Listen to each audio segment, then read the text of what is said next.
Good day, fellow champions of inclusion. I am Aaron, and this is the Inclusive Dad podcast, where we explore inclusion and make it practical. Thank you for taking time out of your busy schedule to join me in exploring ways we can create a more inclusive world together. You are important, you matter, and you can make a difference. Today, my guest is Daniela Feldhausen. Welcome to the show. Thank you. And thank you for having me, Aaron. Absolutely. Why don't you just start us off by telling me a little bit about yourself? Sure, absolutely. So my name is Daniela Feldhausen. I am the founder of Kids Up Reading Tutors. We're a tutoring company. We work with kids who are struggling with reading and spelling, whether or not they've been diagnosed with dyslexia, dysgraphia, learning disabilities in the areas of reading and writing. None of that really matters to us. What we do is we help kids who are having a hard time with reading and spelling get caught up to their peers. That's great. That's really what we're all about. When I was looking at some of your stuff, it looked like you, in a past career, were a lawyer and then Yeah, decided later in life to change careers. Can you maybe talk a little bit about how that happened? sure, absolutely. Yeah, it all started almost by coincidence. I was checking out a local neighborhood public school that we were thinking of sending our son to back when he was, I don't know, 3, 4 years old or something. And I was volunteering with a bunch of other local neighborhood folks to work with kids who are having a hard time with reading. And I loved it. And over the years, my kids got older, all kinds of things happened. Mhm. But I just kept going back to the school and just kept volunteering and volunteering. And then when I decided I was done with the whole lawyering thing and I was trying to figure out what I wanted to do in this next phase of my life, I was like, well, you know what? I mean, every time I have more time or every time I have any free time, this is what I do. I'm voting Mhm. with my feet. I want to teach kids to read. So that's what I did. I went back to school, I got a master's degree in special ed, did a bunch of specialized training in working with kids with dyslexia and dysgraphia, and started tutoring, started working with kids one on one. Very quickly got totally overwhelmed because so many kids needed help and so many parents were reaching out. And Mhm. then I started training other folks to do this work with me. And so that's what we do now. We take students, mostly students from the University of Arizona primarily, who are future educators, future general classroom teachers, future Sure. special education teachers, future reading specialists, future school psychologists, future speech language pathologists. Like if they're potentially going to be part of a student's journey, then we will teach them the science of reading. We will teach them how to teach kids to read, and then we'll have them work with our students. And our students then are getting that wonderful one on one instruction that they so desperately need. And at some point, the tutors that we're working with will graduate from whichever program they're in. And they will go on and work with their own class loads or caseloads full of students, teaching them to read. Yeah, that's great. So let's start off. What is your definition of inclusion? So I'm all about reading. And so for me, inclusion is making sure that everybody has access to the written word. It doesn't have to be the typical traditional reading, the eye reading, as some people call it. But I do want everybody to be able to read. Eye reading happens to be still it's still easiest, I think, for folks if they can do it that way. There are a lot of ways you can do ear reading, so listening to podcasts, for example, or listening to audiobooks. But if you're a student in a school, your life is probably just going to be a bit easier if you can read those worksheets that the student that the teacher is handing out to you, and things like that. So for me, it's really about making sure that everybody has access to the written word. My little niche of that is helping students learn to read. But there are absolutely other people out there who know a whole lot about the technology side of things, and about helping people read or learn to read using text to speech and using other kinds of technology tools. That's not part of my specialty. My specialty really is getting kids reading. Yeah, I've never heard the reading with your eyes or reading with your ears. That's interesting. Yeah, it's an interesting way of putting it. I was surprised, but intrigued the first time I hear it, because that's absolutely what it is. I mean, even if you're not reading the traditional way, so let's say you're getting it all auditorily, okay, you're not getting practice decoding words and figuring out what this particular word or that particular word says, but you're getting all of those all the other wonderful aspects of reading.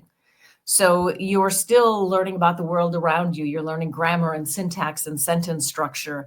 You have things that you can talk to your friends about. I mean, there are just so many wonderful aspects of reading that don't depend on your ability to use your eyes, look at those words, and then know what those words say. So there are different ways to approach it. But yeah, I thought those terms were great: the eye reading and the ear reading. Yeah, that's interesting. So maybe can you maybe what is dyslexia and what is dysgraphia? Can you give us like describe what those are? I mean, I've heard the words. I don't know Sure. if I know a lot of detail about it. Yeah, absolutely. If you go to the website of the International Dyslexia Association and take a look at their definition, it basically says, and I'm going to paraphrase here, but it basically says unexpected trouble learning to read, comma, usually the result of a problem with phonological processing or phonological skills. I forget exactly what terminology they use. But basically, in most cases, it's an issue with the fact that your brain is wired a little bit differently from how other people's brains are wired. So the phonological bit that causes so much trouble is really a deep understanding that words are made up of individual sounds. And if you string sounds together in different combinations, you get different words. To somebody who's a fluent reader and a good speller, that sounds really obvious. Well, yeah, of course, words are sounds and sounds are words. Sure, yes. To somebody whose brain is not wired that way, that is not at all obvious. Hmm. And so what happens is that you have kids sitting in classrooms thinking that they're supposed to memorize this word and this word and this word and this word, and they're trying desperately to memorize all these words that are being thrown at them, looking around maybe at their classmates thinking, wow, they must have really good memories, or my memory must be really bad because I can't memorize all those words. What they don't realize, again, because their brain isn't wired this way and they haven't been taught this yet, what they don't realize is that no, you're not supposed to be memorizing the thousands of words that we have in English. You're supposed to learn those correspondences between the sounds and the letters, what we call phonics. So you're supposed to learn those phonics patterns and then practice applying those and blending a word together on the fly as you're reading it. But if you don't know that's what you're supposed to be doing, you're sitting there trying to memorize words. Right. And then dysgraphia is well, actually, let me keep going with dyslexia for a minute. People used to think that dyslexia was a problem with your eyes, that somehow there was a disturbance in your visual system so that you were seeing B's and D's backwards, or maybe there were words floating around the page or things like that. And the researchers have determined that no, actually, it doesn't have anything to do with your visual system. There are a handful of students who have visual issues on top of having dyslexia, but that's not considered dyslexia. That's considered an additional, challenge that needs to be met. The dysgraphia is basically the flip side. Well, depends on how you define dysgraphia. There are a couple, people mean a few different things when they say dysgraphia. So on the one hand, and from my point of view, from my reading point of view, dysgraphia is the other side of the coin, meaning it is spelling.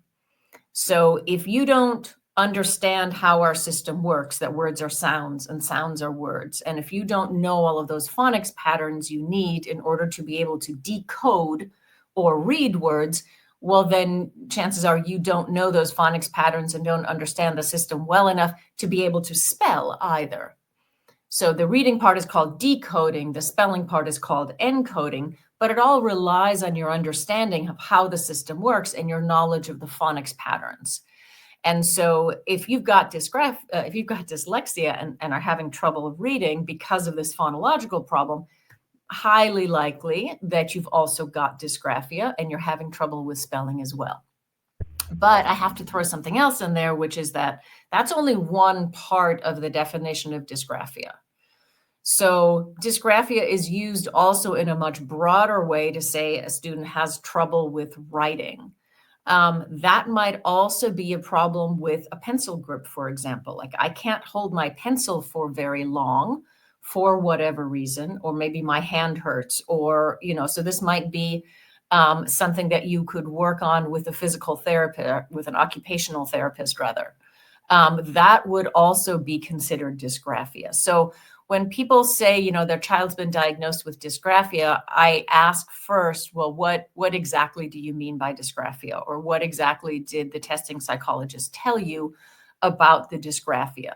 Are we talking about somebody who has difficulty with the physical act of writing for one reason or another? Or are we talking about somebody who has trouble with spelling and knowing which letters to write down? So we work on, at Kids Up Reading Tutors, we work on the reading and on the spelling side of the equation. We don't work on the fine motor skills, for example, that would help a student with their handwriting. Yeah, thank you. That was very, very good. Are there certain strategies for teaching that would, help students with dyslexia and dysgraphia? Oh, yeah. As well as also help, kids in, let's just say, general education that don't have those, Absolutely. Yeah. I mean, there's now, I'm going to say the last 20 years worth of research into how students learn to read and spell. That's called the science of reading. And that term's been kind of bandied about for the past couple of years. There's some really great podcasts, for example, by a woman named Emily Hanford about the science of reading. So that's become a much more popularized term. Basically, what it tells us is that there are different aspects to becoming a fluent reader. The earliest ones, the ones that you need in order to have those strong foundational skills that we've been talking about of getting the words off, taking the words off the page and putting them back on the page, that decoding, encoding piece, that really requires strong phonological skills, strong phonics skills, and fluency. And so in each of those areas, primarily in the first two, they're great, I don't even like to call them strategies, they're great techniques to use to teach students the skills that they're missing. So if you've got that typical problem with phonological understanding that most students with dyslexia have, then what you need is a really strong program that does systematic, explicit instruction of those phonological skills. I know of two good programs out there. One of them is Heggerty, and that's being used in some classrooms around the country, and that is wonderful. And then there's another one called Kilpatrick. That's the one we use because I think it's better for one-on-one instruction. I think Heggerty works very well in a large classroom setting. If you're doing one-on-one remediation, I personally think Kilpatrick is better and a little bit easier to use. So that's what you would do on the phonological side. On the phonics side, what's considered the gold standard of teaching kids phonics is a program or a methodology called Orton-Gillingham, which is kind of a mouthful. So a lot of people just say OG. And yeah, so there are centers around the country that will train you in these Orton-Gillingham methods of teaching kids to read. So those are really the two foundational pieces that you need. And then also the fluency, the different training institutes, if you will, that train folks on how to do this will generally have their own fluency materials. So we've got our fluency materials through the training that we've done. But yeah, so basically what you're looking for is a really strong phonological program like Kilpatrick or Heggerty, and a really strong phonics program that's based on Orton-Gillingham. So Orton-Gillingham is just a methodology, and there are lots of different brand names for Orton-Gillingham. And you don't even have to have a brand name. You just have to make sure that whatever instruction your student is getting is based on the Orton-Gillingham methodology. You don't need a particular trademark, a particular brand name or anything. Yeah, thanks for that as well. I've heard of the Orton-Gillingham. I've heard of that. I've not heard of the other stuff. So thanks for that as well. What are the most common early warning signs of dyslexia and dysgraphia? Yeah, some of the more common ones are if you're noticing that your child seems to be memorizing words rather than sounding them out. That would be a big one. If you're noticing that you're helping a child with a word, or even you're not helping them, they're trying to figure it out on their own. And even once they figure the word out once, they just have trouble with that same word over and over and over and over again. Like okay, so you work through it in this sentence, and now in the next sentence, they're having trouble with the exact same word. And that doesn't happen 3 or 4 or 5 times, but that's happening over and over and over again. I would say that would be a warning sign. Or a red flag. If your child's having trouble with rhyming, for example, if you ask your child to give you a few words that rhyme with bat, and they either give you, the big blank stare with the big brown eyes, or they say ball, or maybe some other things that start with B, or maybe they talk about other sports equipment, or, just things that make it clear that they're not understanding what rhyming is and how rhyming works. That would also be a warning sign. If your student is writing words down and putting the letters in the wrong order. So, for example, you're asking them, or they want to write the word was, and they're writing saw instead. And then you have a conversation with them about, well, actually, that's not the right word. What you wrote instead was X. And they look at you and they're like, I remembered it was 3 letters. I knew what the 3 letters were. I put them down in the wrong order, but who cares?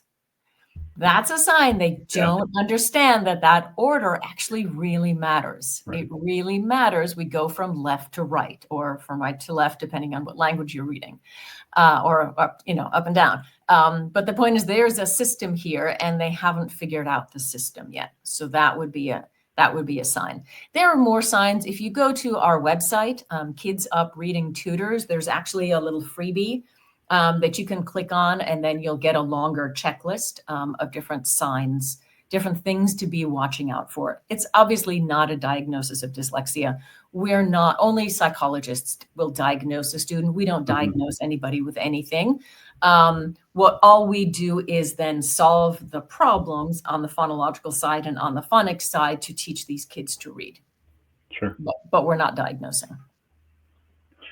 So in your experience, is it like usually the parents that figure out something is off, or is it usually the school that, or kind of both?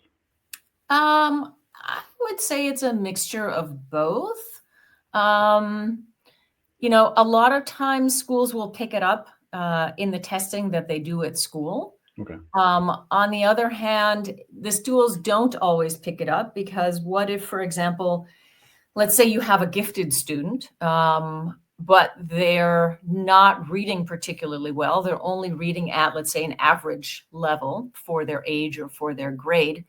I'm not so sure the school is necessarily going to pick that up, because they're still performing within the expectations. But you as the parent might look at your student and say, there's something going on here, because they are so quick to pick up everything else, and yet they're struggling so much with reading. There's just a huge disconnect here. There might be something else going on. A lot of times kids who have very good memories, for example, will slip through the cracks and will not get caught, if you will not get, nobody realizes what's going on, or nobody realizes that they should be tested for dyslexia until later in life. So we actually work with a whole bunch of students who are tested in middle school and high school, because until then they've been doing just fine and their grades have been perfectly fine. And then suddenly in middle school and high school, it becomes a real problem. And people don't even really necessarily know. It's not that they go to the testing psychologist and say, I think my child has dyslexia. Will you test them for dyslexia? Right. They might just know there's something going on here and we don't know what it is. And then the testing psychologist will determine, okay, this is dyslexia. And then we will work with those students and we will help them get caught up in reading. So what we'll do with those students is we actually take them back to the skills that they're missing from the earliest on. So we'll do a different kind of testing. Any good private reading tutor that you hire should do their own testing to figure out exactly what skills the student has, primarily in terms of the phonological skills and the phonics skills. What skills do they have? What skills are they missing? And then teach them only those skills that they're missing. You don't want to put your student through some program that starts, box one, square one, and marches them through all the skills. Sure. You want something that teaches them exactly the bits and pieces that they're missing. Yeah, for sure. Yeah. So what? Just kind of changing the topic a little bit. What about reading kind of got you like hooked and wanting to keep helping people with the reading? Is there something like growing up or in your childhood that you really loved to read and you just enjoyed that, or what about reading and helping people? Yeah, it's a good question. I don't know why. I was always an avid reader. I was always, the one who said, "Oh, can we go to the library?" And I would check out just enormous stacks of books. I did also grow up speaking German at home. So I grew up completely bilingually. And I suspect that might have contributed to my love of languages. I'm just fascinated by languages and how they work. And, I have good friends who are linguists, and we get into these wonderful conversations. And, anything to do with language and words and, other languages, I just love all that kind of stuff. Okay. Interesting. That's cool. Yeah. So my daughter, she's 22. She has cerebral palsy epilepsy. We never got into like that reading stuff.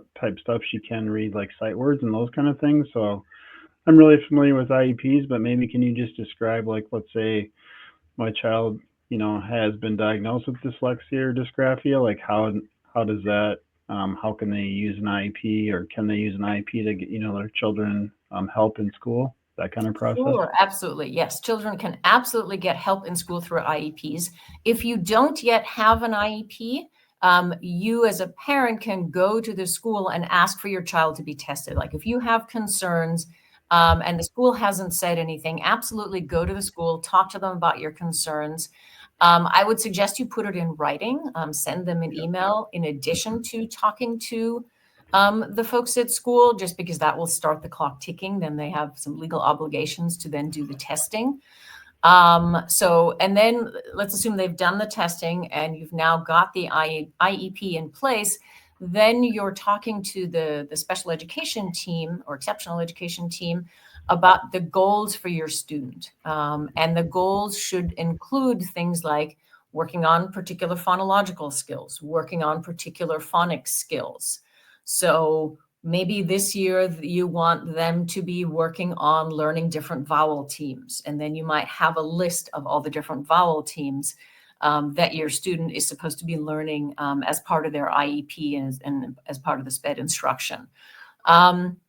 It's going to be a bit of a negotiation with the school team, obviously, because your child isn't going to be the only one. There are millions of kids, unfortunately, in this country who are having trouble with reading. And the teachers need to do what they can for all of the students that they are working with. So it will be most likely group instruction, whether it's, 2, 3, 5, 8, or even more kids in the group is going to depend on the situation. It will be likely multiple times per week. I would say 3 times 30 minutes might be fairly typical.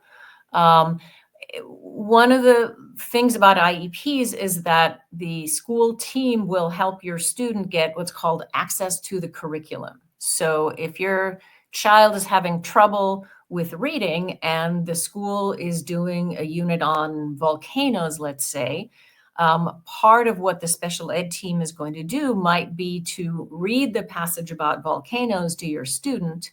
Maybe let your student dictate the answers to some questions about volcanoes, because that's then giving your student access to the curriculum about volcanoes.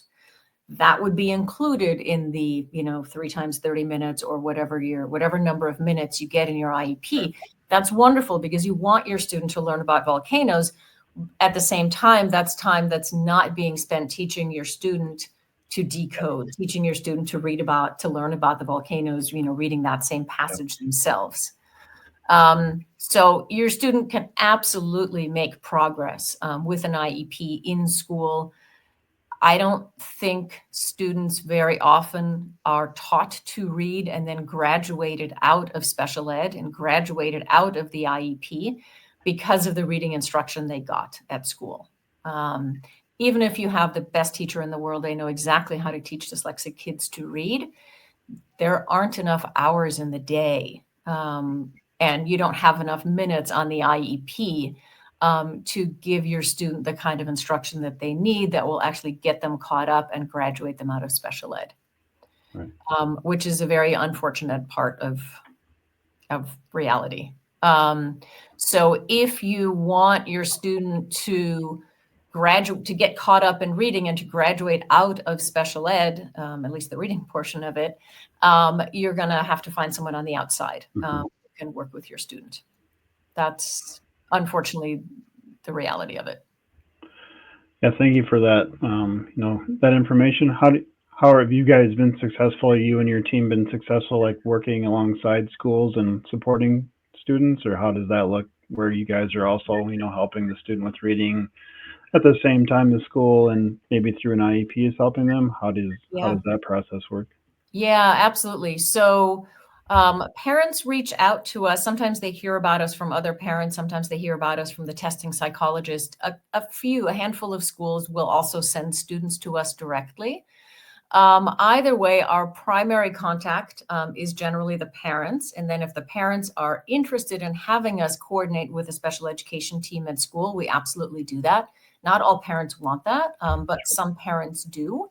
And we can be, as private tutors, you can do things the way you want to do them, or, put a different way, we can be more flexible than schools can be. Yep. So the school might have to teach things in a particular order because that's how their program is set up, or that's the skill that the most number of kids need, or, whatever their requirements are.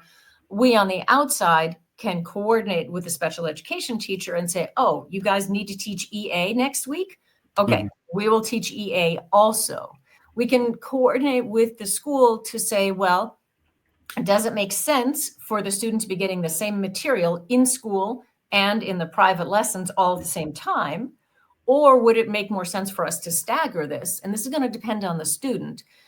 Would it maybe make sense to have them work on, let's say, the EA with us this week, and then they're getting a second dose of it with you next week? Or vice versa, maybe they work on it in school first, and then we follow up and redo that same instruction if they still need it, a week or 2 or 3 later. So it's really going to depend a whole lot on the individual student.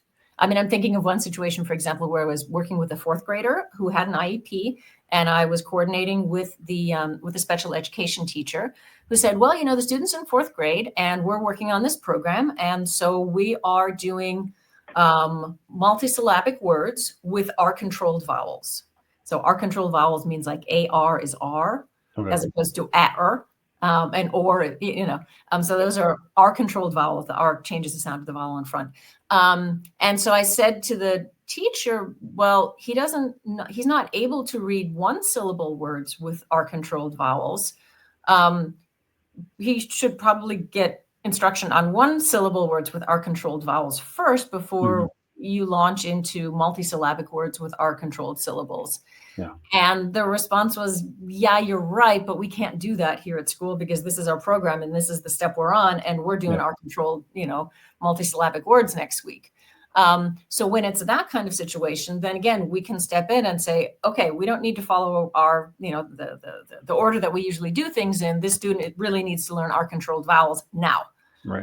And so then we will teach them the R-controlled vowels now so that they can benefit from the instruction on multisyllabic words with R-controlled vowels that they're going to get in SPED, next week. Yeah, that's awesome. Yeah. What is one tip you can share today to help the listeners be more inclusive? So just something anybody can start doing today to be more inclusive.